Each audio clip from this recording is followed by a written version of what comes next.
quand de bons pesticides font de mauvaises choses. Un pesticide biologique tuera aussi facilement les abeilles qu'un pesticide synthétique. Les jardiniers ont tendance à croire que les produits biologiques sont toujours sécuritaires. Après tout, n'est-ce pas que le mot bio sonne terre à terre et convivial? Mais lorsqu'on se réfère à des pesticides, organique veut tout simplement dire que le produit a été préparé à partir d'éléments naturels plutôt que synthétiques. Lire chimique. Et Mère Nature peu n'a pas son égal pour produire des poisons. Pensez à la strychnine et le cyanure, deux poisons particulièrement virulents. Voilà pourquoi un jardinier intéressé à maintenir un environnement sain dans sa cour ne devrait pas pulvériser des pesticides, même biologiques, sans discernement. Si le produit est un pesticide, donc, si elle tue des parasites, il causera sans doute des dommages à l'environnement, au moins à un certain degré. La roténone, un pesticide biologique, par exemple, peut tuer aussi facilement les insectes bénéfiques ou inoffensifs comme les coccinelles, les abeilles et les papillons monarques que l'imidant, un synthétique. Une utilisation plus sécuritaire des pesticides. Voici quelques conseils pour traiter les insectes nuisibles tout en causant le moins de perturbations possibles à l'environnement. Utilisez le produit le moins toxique possible dans les circonstances. Vous pouvez cueillir les chenilles manuellement quand elles ne sont pas nombreuses.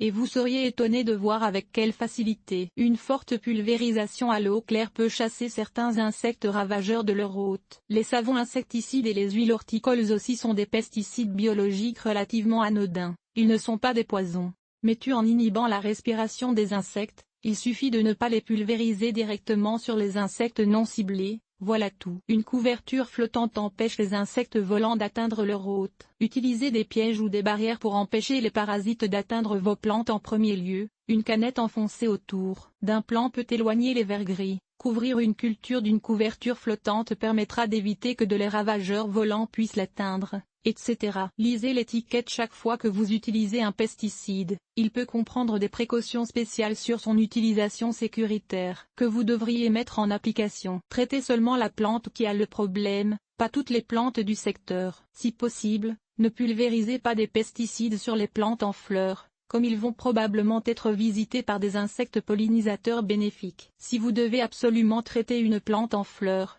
essayez d'appliquer le pesticide lorsque les pollinisateurs ne sont pas présents, tôt le matin, par exemple, ou en début de soirée. Évitez les pulvérisations par journée venteuse, car le produit risque de s'étendre à d'autres végétaux. Évitez les pulvérisations lorsqu'on annonce de la pluie. Non seulement le produit risque-t-il d'être délavé de la plante à traiter, et donc de ne pas être efficace, mais son ruissellement peut nuire aux insectes du sol ou même polluer les cours d'eau. Et, probablement le meilleur conseil de tous, lorsque cela est possible, choisissez des plantes qui sont naturellement résistantes aux parasites. Si elles n'attirent pas de prédateurs, vous n'aurez pas besoin de les traiter.